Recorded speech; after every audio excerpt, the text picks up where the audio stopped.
Produktang hindi tinipid sa tawag nito mga ricados. Sibuyas, green chili, kamatis, saka coriander leaves, and our magsilbing rice, boiled cauliflower. I-boil na natin yung ating binili. Yung isa binigay ko sa kabila. This is our breakfast and lunch. So, preparing the making vegetable for today. Habhaban, mukbang vegetables. Hi guys! Kumusta? Ito nating lutong tortang talong na hindi mo na makita ang talong, puro gulay na. With boiled na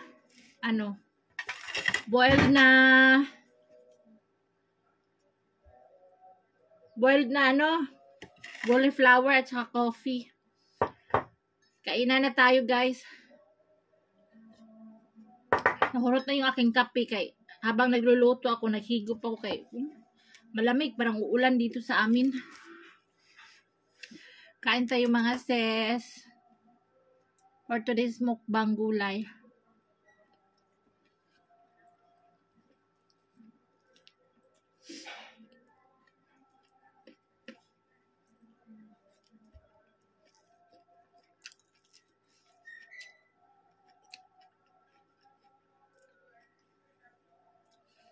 Magsawa ka rin sa mga gulay, oy.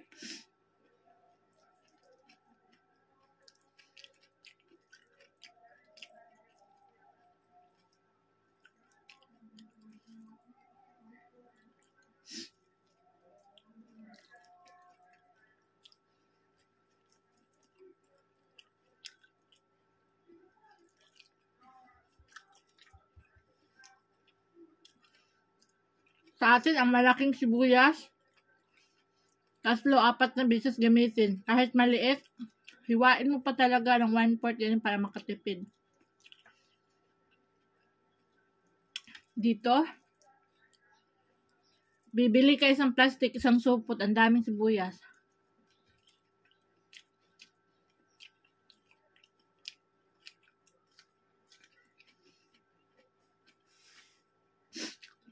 Sa sister-in-law ko, sako-sako yan silang bili.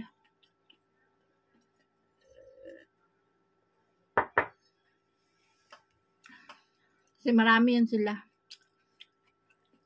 Pag ipon-ipon, walang pasok, mga bata. Ang gulo dito.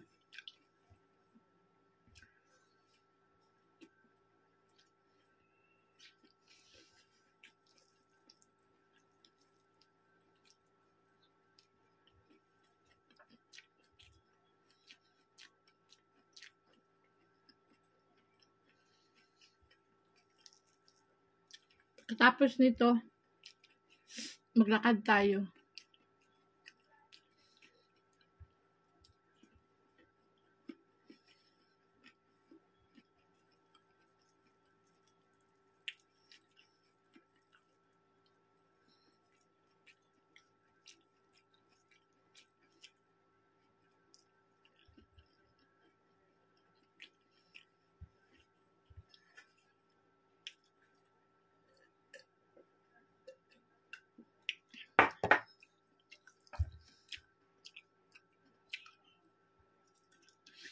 Sabi ng mama ko, kaka-video call lang kasi namin for today. Video call daw kami.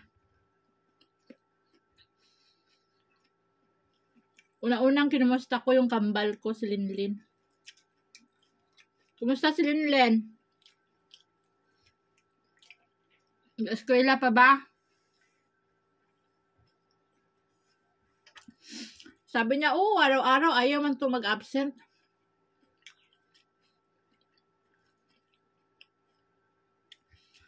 Sabi ko, hinahatid ba ng driver tricycle dyan? Ang kapatid kong lalaki walang asawa. Sabi niya, oo. Hatid sundo.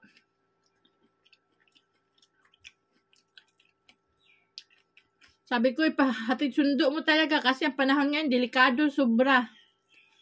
Ang dami ko nang babalitaan sa Facebook. Mga babae.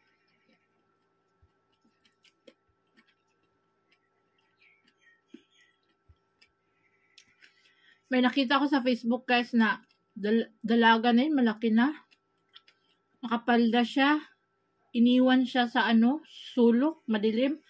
Nirip siya, tapos buhay pa siya. Hindi siya makagalaw.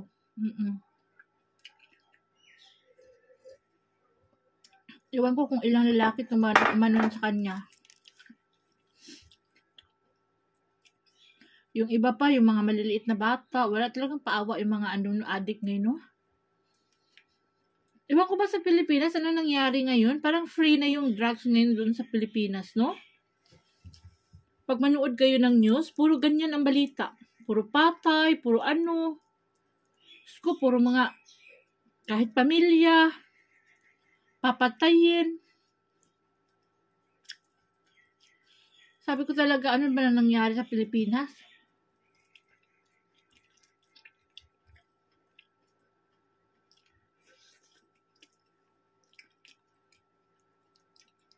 Kailan kaya yan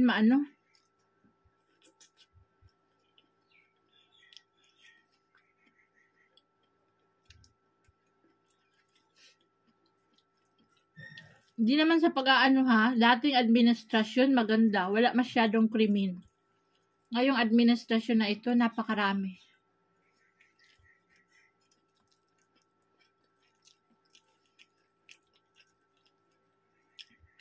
Parang hindi sila nababahala sa mga nangyayari sa mga kababaihan, lalo na mga bata.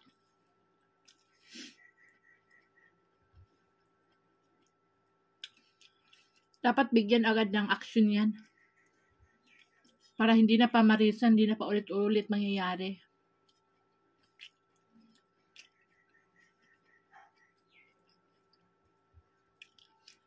Doon ako naawa talaga sa magbubuko sa Cebu ba yun? Cebu o Bohol? Asawa niya, ginilitan ng liig, tapos anak niyang 2, ginilitan na yung liig talaga. Grabe.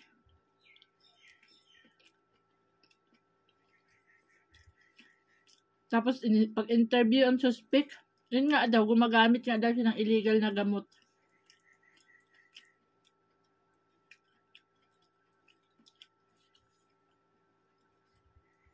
Paano ka makagamit? Mahirap na ang buhay mo, gagamit ka pa ng ganyan. So, ibig sabihin, talamak talaga. Napakamura ang bintahan, di ba?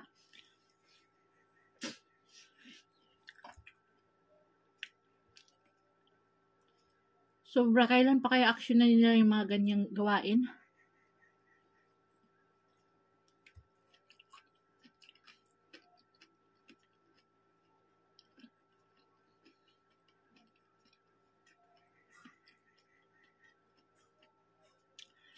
Na-imagine ko rin yung batang lalaki, kinuha ang niya sa tiyan. Ewan ko kung ano bang kinuhang laman loob yun. Tapos, parang tinahi lang ng basta-basta na infection yung tahi. Grabe ka. Sobra kaawa ang bata. Pero buhay pa siya.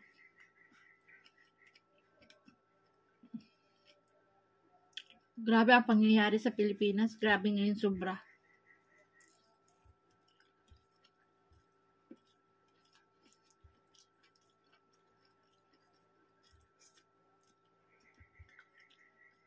Sana ibalik na yung mga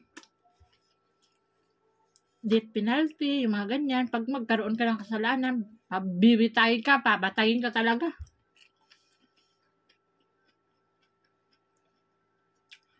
Kasi buhay ang kinuha mo, buhay din utangi yung ibayad mo. Tutulad sa ibang bansa, wala na maraming daldal. Preso ka agad, bitayin ka. Dito, pag mayaman ang suspect, magkaroon pa ng special treatment. Kung sa ibang bansa, walang ganyan special treatment, diretso.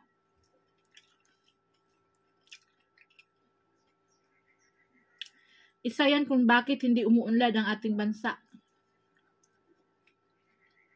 Dahil sa special treatment na yan.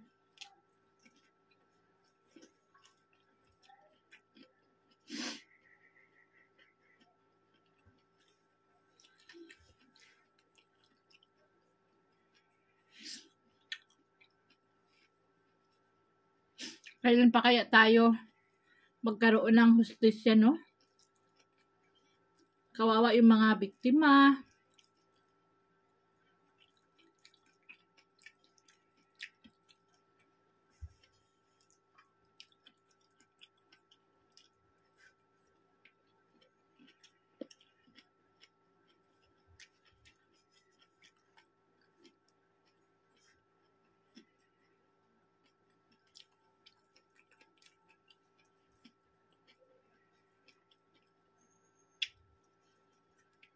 Mamaya naman to kalahati, guys. Ngayong gabi.